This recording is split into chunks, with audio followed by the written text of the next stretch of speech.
Okay, I think we're live. Hello, folks. Welcome to this exciting live stream we have here today. But we're not going to get to Activision just yet. We're going to change things a little bit, just for now. I think you'll enjoy this. So, I usually feed my cats around this time, and I just thought it'd be fun to kind of show that off a little bit. So, this food bowl, if I do this a little bit, it should start running in here. So that's JJ right there. That's JJ. Where's Ringo? Where's Ringo? Where's Ringo? Okay, there's Ringo. Okay, so let me just. I'm gonna close the door for now. I haven't never fed them in my room before, but I thought it'd be fun to show you. I usually don't get this brand here, but for whatever reason, the brand I wanted wasn't available, so I apologize for, well, I don't apologize, but I usually get a different brand. Okay, so this little boy, he's going to try to eat as I set the food. So I open it up, and then usually I give him yeah, this might be a little difficult. So I usually give him the top of this, just so he's not whining all the time. There you go, you got it. Good job. There you go. And then, by the way, this is Junie Jose. Where's Ringo? Ringo's over there. That's Ringo. You see? This is Junie Jose. Now let me give some to Ringo, okay? Don't get mad. Gotta give some to Ringo.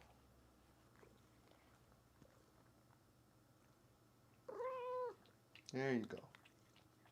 Took him a while to start looking. Yeah, boy, okay?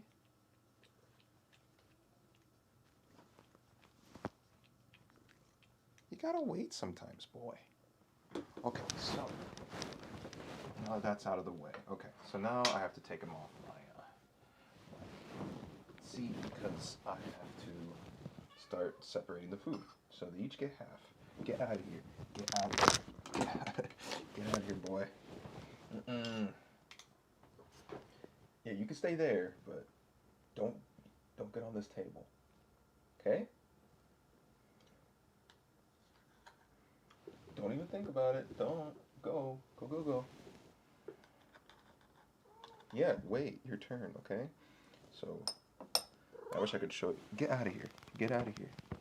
Boy, get out of here. And he is just as ruthless as when I'm feeding him in the kitchen.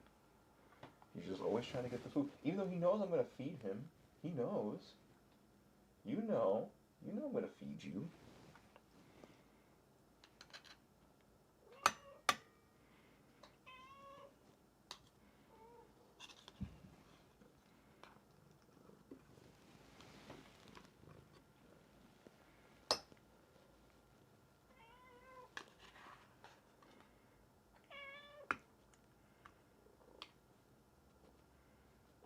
Yeah, I'm gonna feed you, boy. You're gonna get fed. You gotta get out of the way. And you can't get it perfect, you know. One cat's sometimes gonna get more food than the other. And that is the way it is. So, I don't know how much you can hear of him meowing, but he's meowing a lot. And then you might be saying, Melvin, you're leaving a lot of food behind. No, I'm not. Oh, jeez. Get off my computer. Off my computer. Off. Shoo, fly. Don't bother me. You're leaving a lot of food behind. What are you trying to do? What are you trying to do? What is it? What are you trying to do?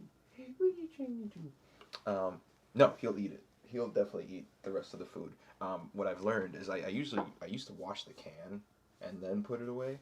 but he would just eat all the food. Like he would try to eat out of the recycling. So it's just better to let him feed, try to do his best to clean it out himself, and then he gets bored of it, essentially. Then he knows there's no food. Right, boy? Right? Okay. So, after that, get out of here. Get out of here, boy. So, I like to put a little bit of water in here. Oh, yeah, stop it.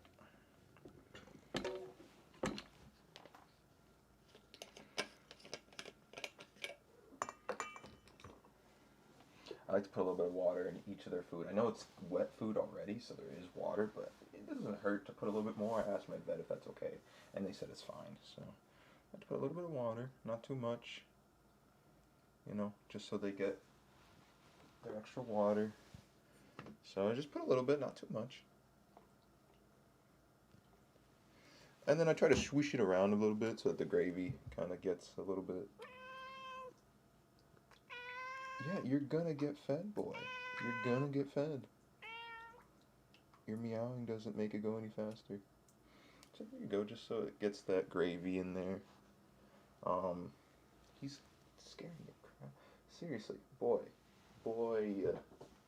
Yes, go. He shocked me. Okay, so they got their water.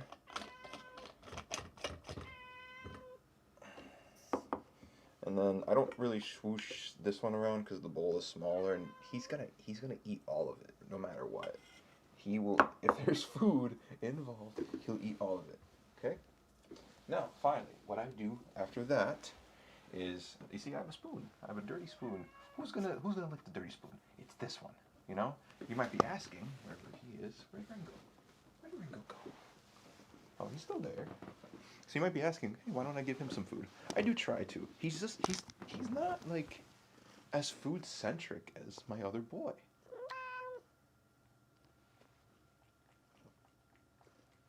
Like, he likes food, but this boy likes food a lot more. And you see, I'm trying to feed Ringo, but this cat right here keeps squirming. He's just squirming the whole time. So there's really, see, like his squirming is making him uninterested in the food. But so you just eat. Stop with using your paws. Stop using your paws. Stop it. Eat it.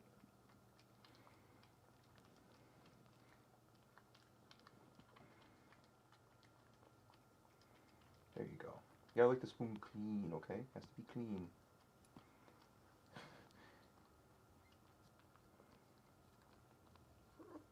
Come on. You got it. You're doing it. This is not clean. Where's your standards? You got poor standards today. Okay, whatever. Your standards are your standards. Okay, so now that they're fed, all right. So whatever room I put them in, I try to separate it as much as I can, because this little guy right here, he likes to steal food. He likes to steal food from Ringo, and that's not very nice. The best solution, there's two solutions to this. The first one is that someone's watching. If someone watches, he'll eat all the food, so that's good. The second solution is to get them separated. He eats food from one side of the room, Ringo's going to eat food at the other. So I'm going to put JJ's bowl, I'm going to put Junie Jose's bowl, just in my closet for now. And then Ringo is just going to eat it out here. So you'll see him eat a little bit of the food, okay? Okay, buddy? You're my good boy. Good boy. What are you going to do with your paw? You don't eat with your paw. What are you going to do? Okay, let's feed you. Right here. Right here. Okay. And then Ringo's just going to eat it right here. Right where I can see him. And then this, so as much as I would love to share it equally between both of the cats, unfortunately, JJ's always gonna go after it first. So I will just put it, I don't know where I'm gonna put it actually. I'll put it in the closet as well, I guess. There's really really not much I can do with that solution. They both seem to be pretty satisfied with that outcome. So I try my best to make sure they're both happy and that they both eat all their food. JJ, I don't really have to worry about him eating all the food. He always eats all his food. It's more about Ringo. He has problem eating all his food. Not like a major problem. I just don't like seeing him leave food behind when I'm giving him the exact amount he needs. Okay. So, nope. That's not what I wanted. So today we're going to look at Raven Software's, what's going on with them. That's not what I wanted. Or is it? Oh, it is what I wanted. Okay. So, I was just getting my thumbnails, but today we're just going to watch some videos. Why? Because I find that they have the best coverage with the story. The story, again, so the last where we left off, we learned the history of Activision Blizzard. I'm going to try to see what I can do after reading those stories, how to turn that into a video, where people will get the full story, because as many people as possible who play video games need to hear the whole story, and they need to understand that what's going on is not right. It's a very uncomfortable story to listen through, and we shouldn't let these mega corporations that have billions and billions of dollars treat their employees that way. That's just not right. My lips don't feel right. It sucks when and I do want to apologize for my bad lips. It's because I have to wear a mask all day, and I'm not saying that to complain. Wearing a mask in this day and age is important. It's just I have bad skin, so it's ruining my lips, and I don't like it. I already tried to talk to the pharmacy, see what they could do. They just said moisturize as much as you can, pretty much. It's pretty much what they said, so that's unfortunate. But I mean, boo-hoo, I have there are worse parts on my body where there's horrible skin. So like the lips are like the least of my problems. I have really bad skin. I hate that. I really hate that. Okay, so we're gonna watch Jimquisition's video first, and then we're gonna watch Young Ye's video.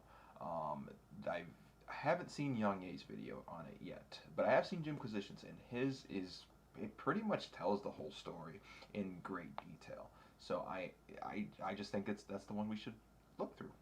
Alright, so that's what we'll do. So I'm going to play the video. Let's see if it's... Ciao! Oh, sorry for the complete tonal whiplash, but the PlayStation Network VP of Engineering was just let go by Sony for, well, attempting to groom kids. It's literally moments before this video goes up that this all became a big story, which is why I'm hastily editing in a mention of it now, because otherwise people will wonder why I didn't mention it at all. Okay, so and all I could add anyway is, ew. Really fucking ew. There we go. The hits just keep coming. They just keep fucking coming. Activision Blizzard. Y'all done it again. For those of you who keep fucking complaining that I bang on about Activision's abusive work environment too much, I've got some good and bad news. The good news is that this week's video is not about the horrifying abuse allegations that have been leveled at the company this past year in what is easily the biggest game industry story of the year, no matter what any of you say. The bad news is that, yes, it's another video about Activision Blizzard doing something fucking shitty. And look, folks, I don't want to keep having to do it. I don't like dedicating so much time talking about a publisher so fucking vile I committed to never reviewing or publicizing its games even before these allegations went public. I don't like having to look at Bobby Kotick's slimy, smug, smarmy little worm face all the time. I don't like even remembering this corrupt, tax-dodging boys club masquerading as a video game publisher even exists, let alone remains among the richest, most powerful entities in the game industry. But look, we can't all be Jeff Keighley and spend most of our time with our head in the sand understand. And yes, I know Jeff said Activision won't be involved with his little game awards outside of nominations, but that doesn't explain why an Activision executive is on the awards advisory board, or why the CEO of sex abuse company Ubisoft is there. By the way, this is your regularly scheduled reminder that Yves Guillemot needs serious fucking investigation. Anyway, I said this wouldn't be about that. Not this fucking week anyway. So yeah, Activision fucking sucks. We know this already. And almost as if to thumb its nose at everybody who knows it sucks, almost as if cruelty is official company policy, almost as if it has such utter fucking contempt for its public reputation that it truly does not give a fuck, the publisher cannot stop being a complete and utter to its workforce. This past week, Raven Software's community manager spoke up about what the publisher just did to the studio's QA department. Taking to Twitter to voice his distress, Austin O'Brien discussed a recent round of layoffs that's stunning in its outright fucking meanness. "I am gutted right now," he wrote. "My friends in QA at Raven were promised for months that Activision was working towards a pay restructure to increase their wages. Today, one by one, valuable members of the team were called into meetings and told they were being let go. These people were asked to relocate to Madison to work here. Now they are out of a job on January 28th. Our QA team does incredible work, but this will not only increase their workload, but crush morale. If any industry friends have open positions, please share them."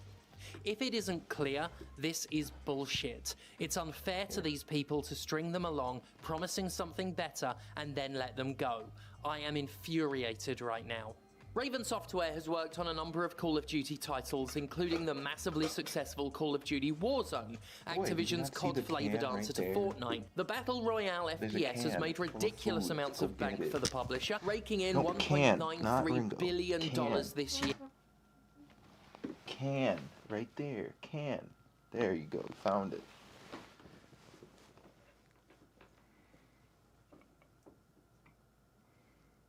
Look at that. One game made over $1 billion. And people think we need to cut them any sort of slack. Dude.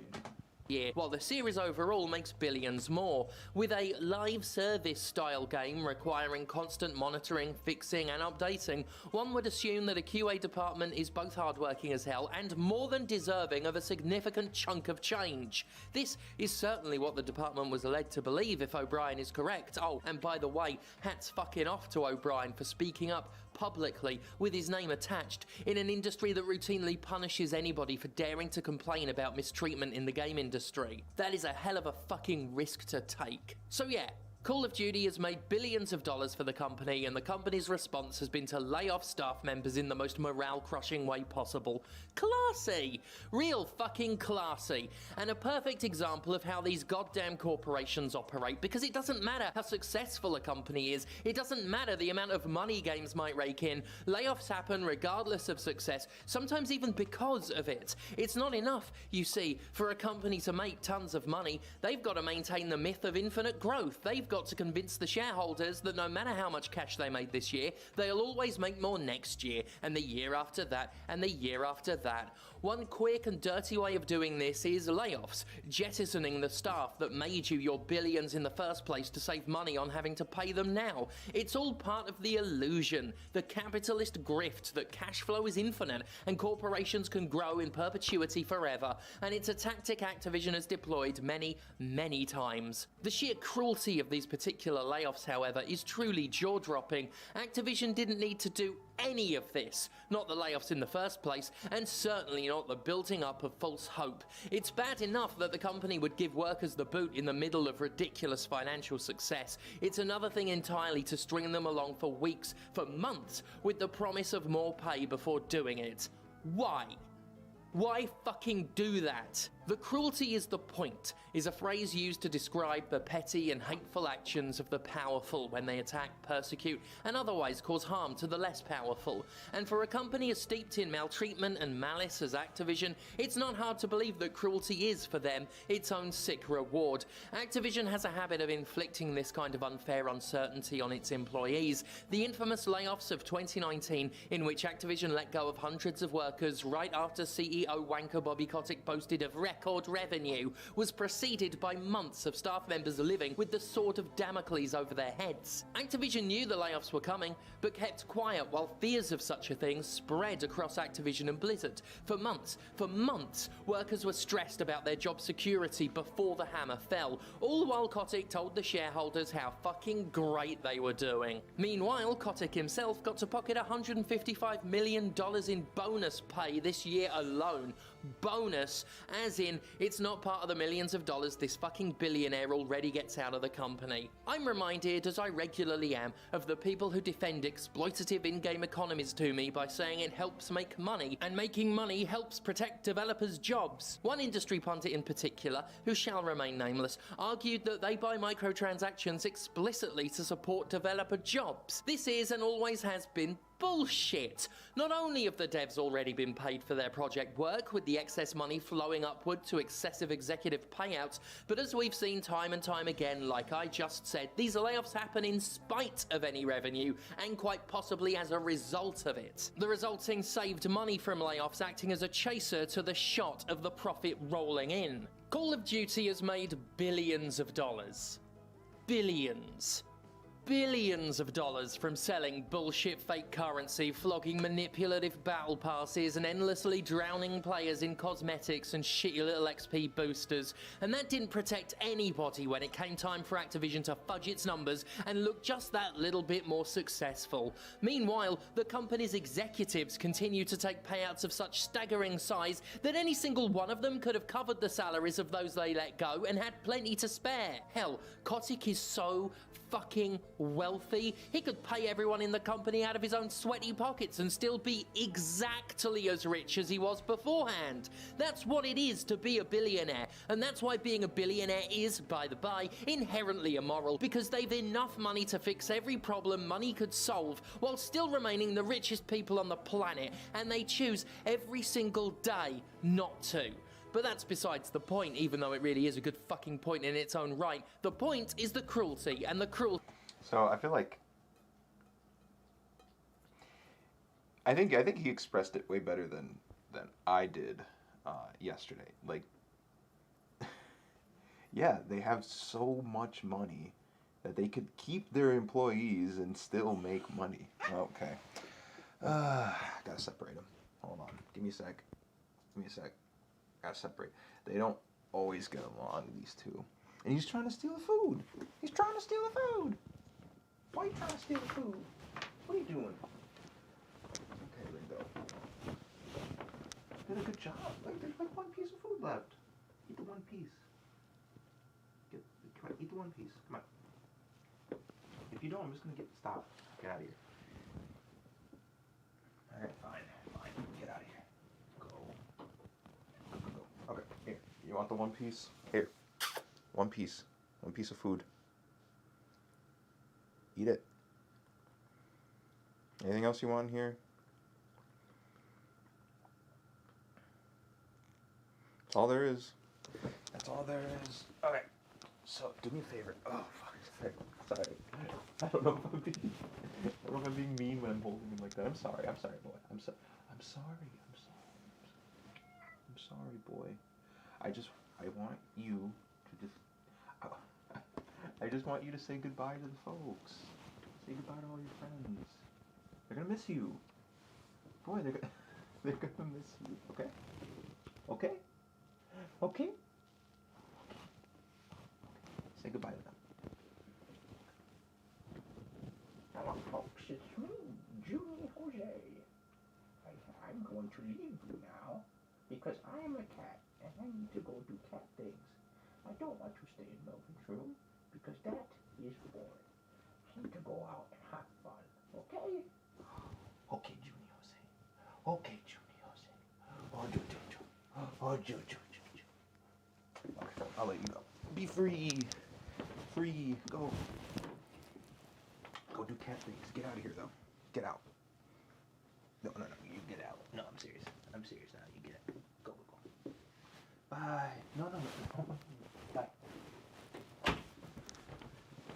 want to meow in every time just to open the door, so I got done with it now. So how about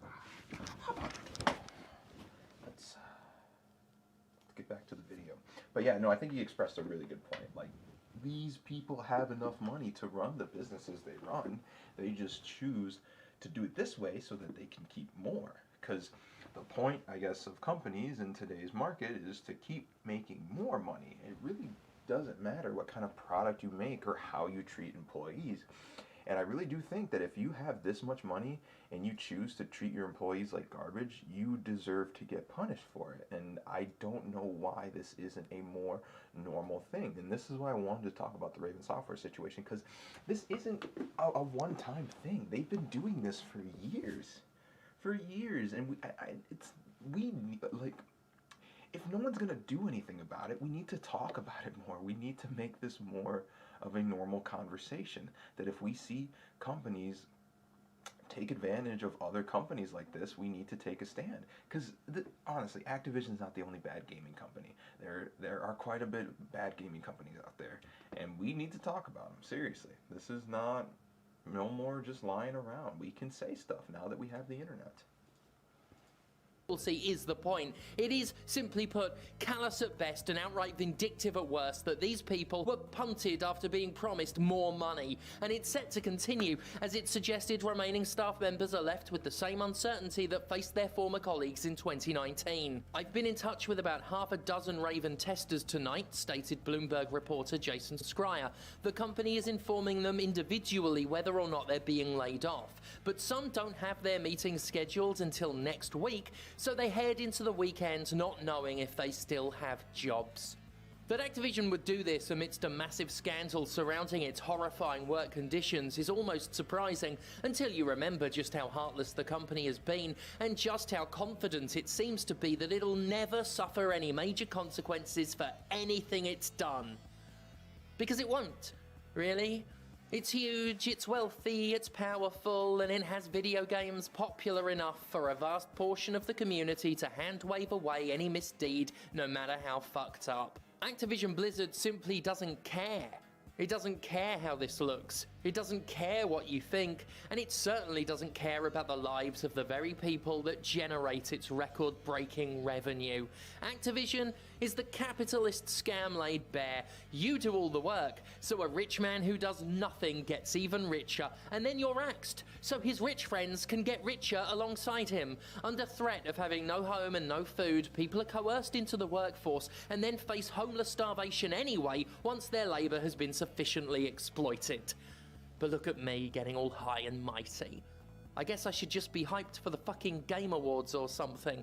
Can't wait to see what exciting new titles Ubisoft has for us. I wonder if they'll ever address all the sex abusers they protected. Well, what a refreshing episode that was. I still don't know what it was about. Alright, so again, I think the way he talked about the situation makes it one of my favorite Jimquisition episodes. I actually don't watch a lot of Jimquisition, not because I don't like his content, it's just that's it. I don't know, it's not really, I don't know, I don't watch as much gaming news as I used to. I think that's the main reason, but it's a great, it's very informative, and it's a great video. So now I'm going to watch a video that I'm actually very unfamiliar with, because I've watched even less of Young Ye. And again, there's nothing wrong with Young Ye, I just haven't seen it. But yeah, U.S. Treasurer goes after Activision company layoff Call of Duty Warzone devs after promising pay raises.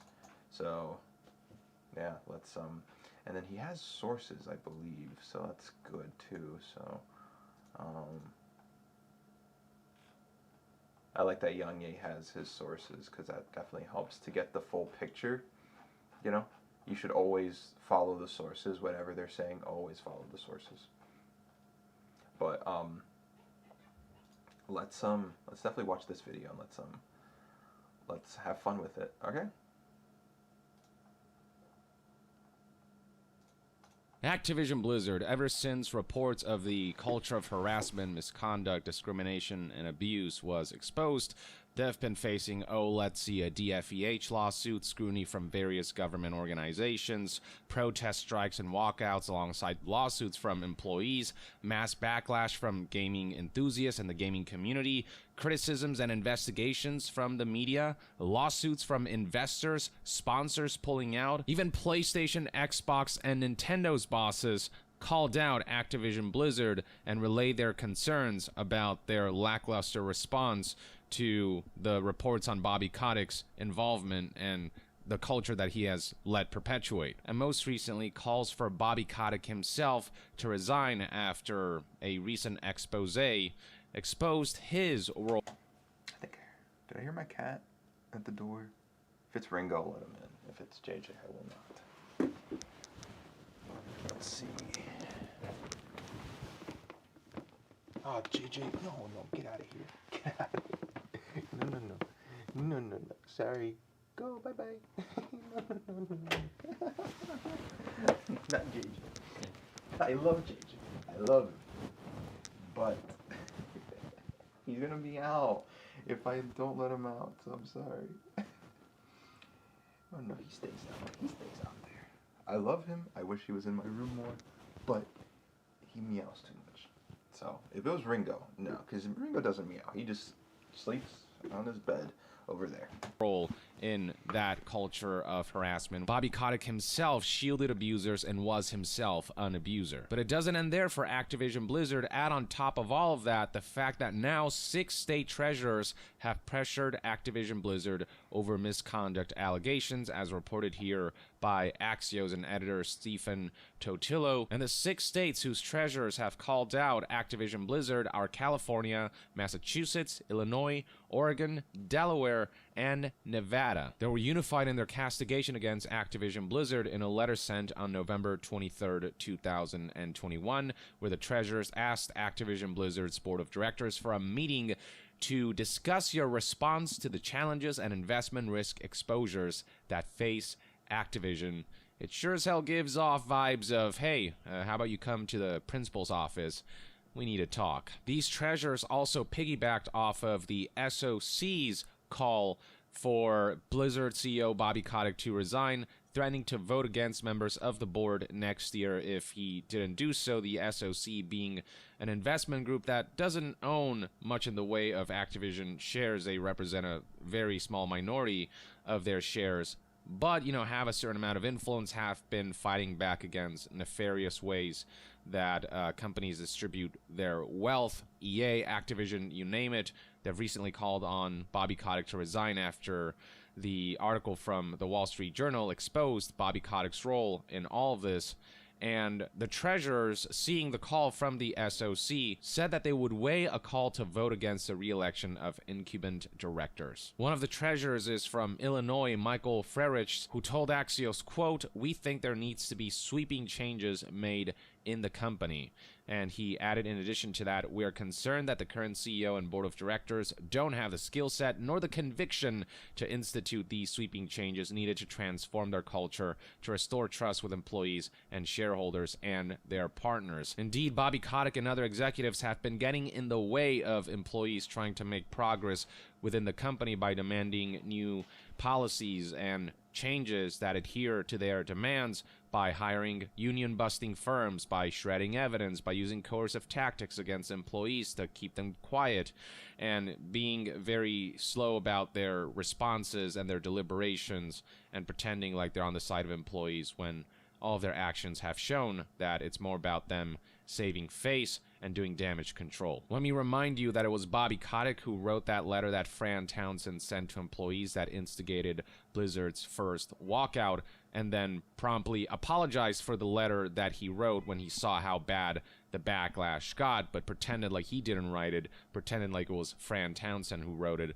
And Fran Townsend is also a piece of crap, but Bobby Kotick really is something. So yeah, this is a CEO who has failed his employees for 3 decades, and he certainly does not have the conviction to institute the necessary changes and to ensure that employees actually feel safe. Another treasurer who spoke out is from Massachusetts, Deborah Goldberg, who said this particular case had been waiting for the board to step in and do an investigation, a true investigation, an outside investigator, which is one of the things that employees have been demanding, that a third-party entity without direct involvement or conflict of interest with Activision Blizzard conducting an investigation instead of freaking WilmerHale, who is not only a union-busting firm, but has a personal history with Activision Blizzard executives and will clearly favor the executives over the employees. And I mean, what was it, 2 weeks ago that they said they stand by the CEO, referring to the board of directors? Yeah, those ass kissers continue to kiss his ass because at the end of the day, Bobby Kotick made them a boatload of money, and that's mainly what they care about: employees and their health and just human decency be damned. Now, while Activision didn't comment to Axios inquiries, the SOC did reveal that Activision did reply to that letter to figure out next steps. So we'll see how all of this goes down, though currently it's hard to say just how much influence these treasurers will have. The treasurers themselves manage about $1 trillion in assets combined, but it's unclear how much Activision stock and therefore how much voting power these specific treasurers have. This is why, as much as SOC speaking out against Activision is appreciated, the fact that they only own like 0.6% of Activision stock means that they on their own can't do much.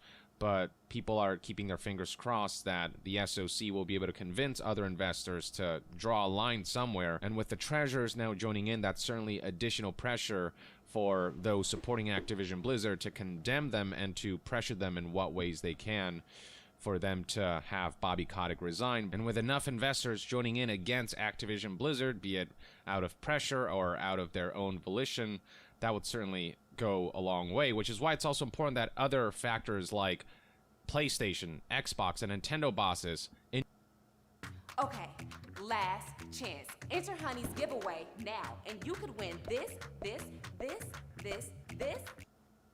in unison calling out Activision Blizzard for their lackluster response and for the Wall Street Journal article that exposed Bobby Kotick. Why that stuff's important, so long as those words are backed up by actions that suggest that they're willing to disrupt their partnership with Activision Blizzard and affect them financially to pressure them into getting Bobby Kotick to step down. If they really do mean this whole, there's no place in our industry for harassment, abuse, misconduct, and discrimination, all these things. We'll see how that plays out.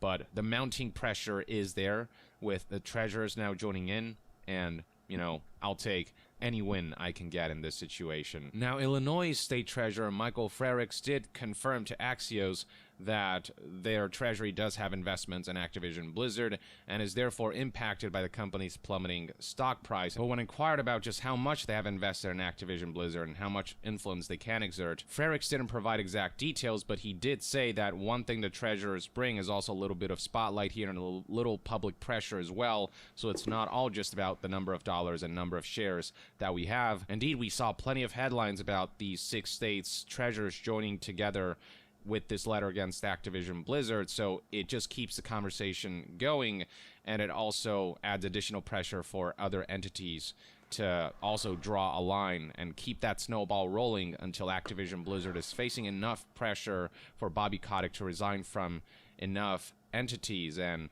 enough relevant groups that they'll have no choice, that Bobby Kotick will be more of a liability than an asset. So that's where we want to get. Now, Axios notes here how rare it is for treasurers to specifically go after a gaming company. They've gone after other companies like this, but gaming companies, with everything going on right now with all the headlines that have been appearing, have kind of had a spotlight shined on them. Now, this type of thing happening against a gaming company may be new, but this type of action against companies isn't. There's plenty of precedent already, like how a year ago, New York State announced plans to divest its $226 billion pension fund from fossil fuel companies. And that's the thing about these treasurers, they speak the only language that these scumbag corporate executives know how to speak: money. The second you affect the money, that's when they are forced to take action. And so by using their own vast pool of money as both an incentive and a deterrent, they are potentially able to affect how companies conduct themselves,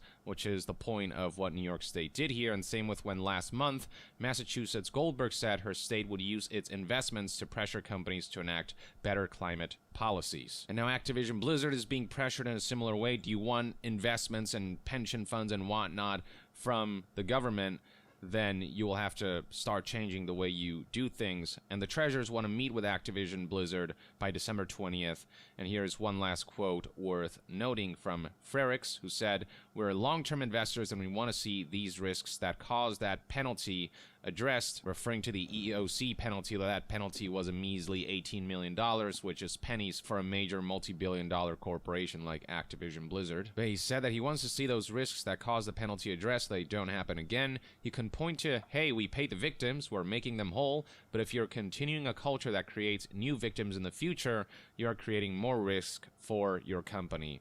Indeed. And not to mention that Bobby Kotick's been leader of Activision for 3 decades, hasn't done anything about the culture in all that time, and he himself perpetuated the culture by shielding abusers and by he himself being an abuser. So yeah, we'll see how that encounter goes. I really hope that these treasures put Activision Blizzard's feet to the fire and really pressure them into getting Bobby Kotick to resign. His tenure is over. There is no room for redemption or forgiveness with that guy.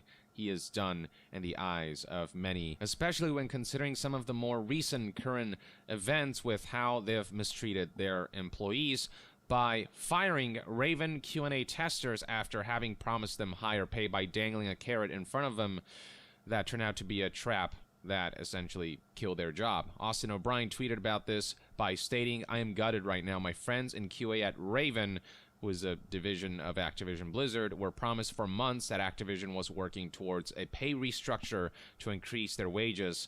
Today, one by one, valuable members of the team were called into meetings and told they were being let go. Raven, by the way, are the developers behind Call of Duty Warzone, the free-to-play game with microtransactions, the live service that's been making Activision Blizzard boatloads of money. How much money, you ask? Well, Warzone generated $1.93 billion last year, according to a Super Data estimate. Suffice to say that Activision Blizzard can't afford to keep those QA testers around, but Activision Blizzard executives, being the scumbags that they are, those leaders and decision makers being the pieces of shits that they are. Yes, if there weren't enough signs before not to believe Bobby Kotick's alleged conviction to address issues within the company and improve the work culture at Activision and treat employees better, as if he hasn't already given us plenty of reasons to not trust a single ounce of those words. Well, now we got further proof here as Activision Blizzard continues to show a blatant disregard for the lives of the human beings that they're responsible for. Brian's statement continues, "These people were asked to relocate to Madison, Wisconsin to work there. Now they are out of a job on January 28th. Our QA team does incredible work, but this will not only increase their workload, but crush morale. If any industry friends have open positions, please share them. If it isn't clear, this is BS. It's unfair to these people to string them along, promising something better, and then let them go. I am infuriated right now." Activision literally asked these people to uproot their lives and move to this new location, only to fire them shortly thereafter when they were of no more use. Jason Schreier provided further insight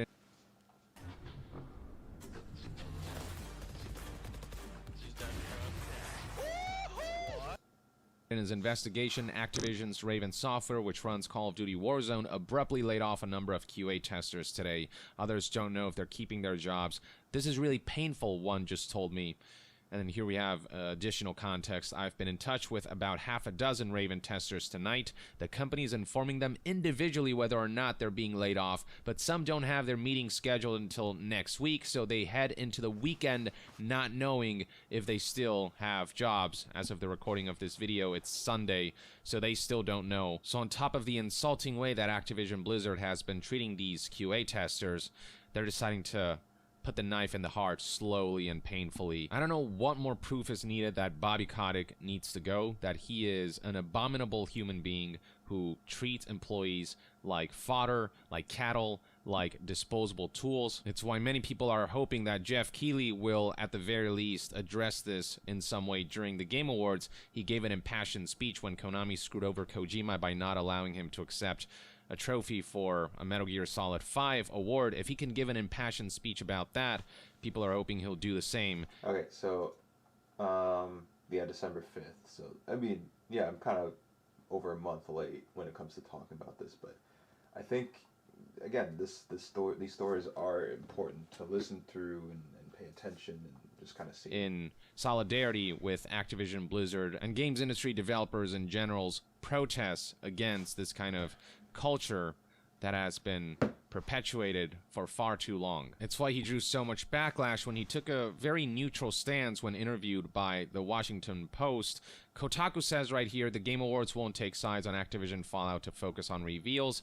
The words "I won't take sides" weren't specifically used, but if you look at the Washington Post article, when asked about the whole situation, he said he's thinking about how to navigate the event's involvement with Activision Blizzard, and a more direct quote can be found here. "We want to support employees and developers," and he did say that he does support people coming forward with their stories, but also didn't want to diminish developers' opportunities to spotlight their games. "We have to think very carefully about how to proceed here." In this specific interview, it was pretty apparent he was trying to stay on the fence, but staying on the fence is a form of taking a side in a situation where there's a very clear right side and a wrong side.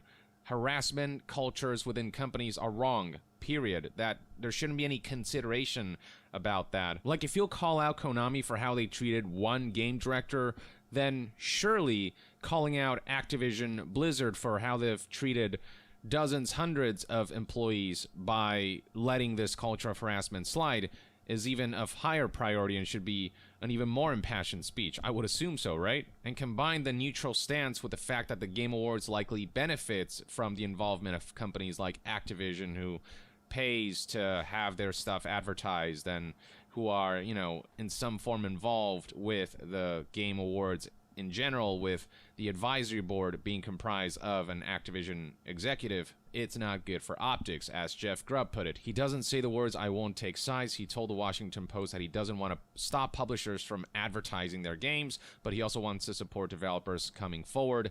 Conflict is that only one of those things benefits the Game Awards. And I'm not saying it's Jeff Keighley's responsibility to get an army together, march into the front gates of Activision, slap Bobby Kotick around, and get him to resign, but he represents a major platform in the gaming industry, the Game Awards. All eyes are going to be on this, and he does have some responsibility, if he has a strong stance against Activision, to at least say something in solidarity to keep the conversation going, to keep that snowball rolling, and to further encourage the games industry to change in a more positive direction. Now, after all that backlash, Jeff Keighley did promptly respond, and I think this is a good response, but I also do think he needs to say something at the Game Awards itself, and I hope he will. But for now, he said, "Beyond its nominations, I can confirm that Activision Blizzard will not be a part of this year's Game Awards. The Game Awards is a time of celebration for this industry, the biggest form of entertainment in the world. There is no place for abuse, harassment, or predatory practices in any company or any community. I also realize we have a big platform which can accelerate and inspire change. We're committed to that, but we all need to work together to build a better and more inclusive environment so everyone feels safe to build the world's best games." I hope when he says that he knows he has a big platform and that it can help accelerate and inspire change, I hope that is implication that he will call out Activision Blizzard, say the company's name, and say what you're doing is wrong. We'll see what happens, but this statement certainly isn't unwelcome, and I'm glad he got ahead of it. I just hope that he goes beyond this. And then he finished off with, "All of us are accountable to this standard. Incredible games and the talented developers who build them are who we want to celebrate. See you on Thursday." Indeed, the Game Awards is about celebrating games, but when you have this shadow looming over, it's hard to see it as a celebration, which is why to celebrate developers and their games, you have to call out the people mistreating them for this to truly feel like a celebration. So we'll see what happens at the Game Awards and whether the Game Awards host will do the right thing, in my opinion. In the meantime, though, seeing Activision Blizzard executives face even more pressure on top of the mountain pile of scrutiny that they're facing from all sides does bring a smile to my face, and I hope this proves to be disruptive enough for Activision Blizzard that they'll feel even that much more pressured. Alrighty. Oh, yeah. Oh, I'm kind of tired. Damn. Okay. So the one thing I'm surprised didn't get talked about, so I might have to look for that.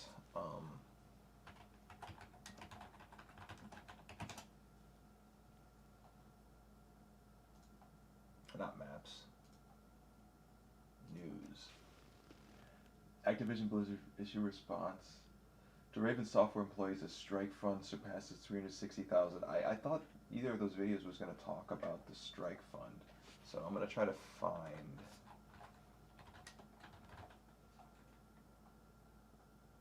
where it gets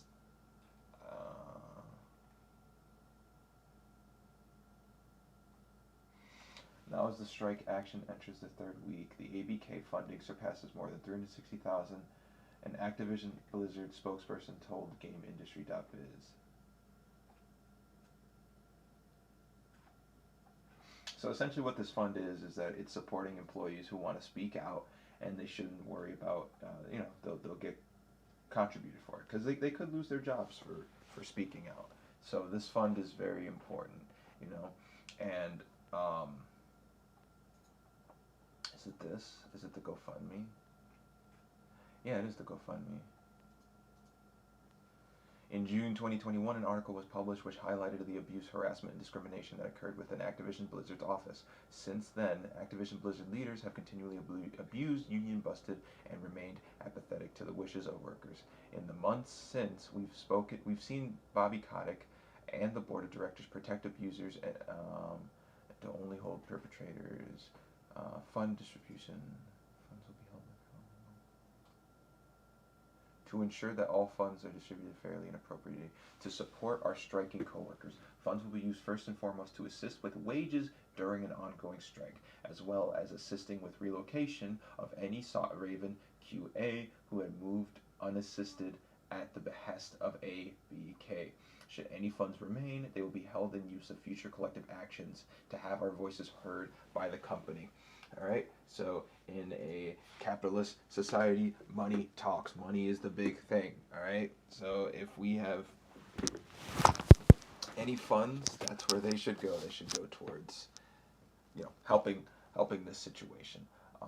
But yeah, I guess that's it for now. Thank you so much for watching. I'm not really sure what I'm going to talk about tomorrow. I guess one thought I had was that I could, start writing a script maybe. I don't know if I'm going to do a script for the video. I don't know if I'm going to do a script or talk off the cuff. I feel like a script is more important. That way I don't miss any details. So maybe, I don't know. I'll think about it, but I think maybe tomorrow's live stream will be dedicated to writing the script, because I don't know, I feel like I work better when I'm being watched, Alright, but anyways, thank you so much for watching. I got some time, so I'm actually going to do another live stream. That's going to be exciting. A project that I either might continue or might never do again. It seems like I'm always doing one or the other with certain projects like that. But anyways, thank you so much for watching. Alright, I hope you guys take care. Alright, until next time.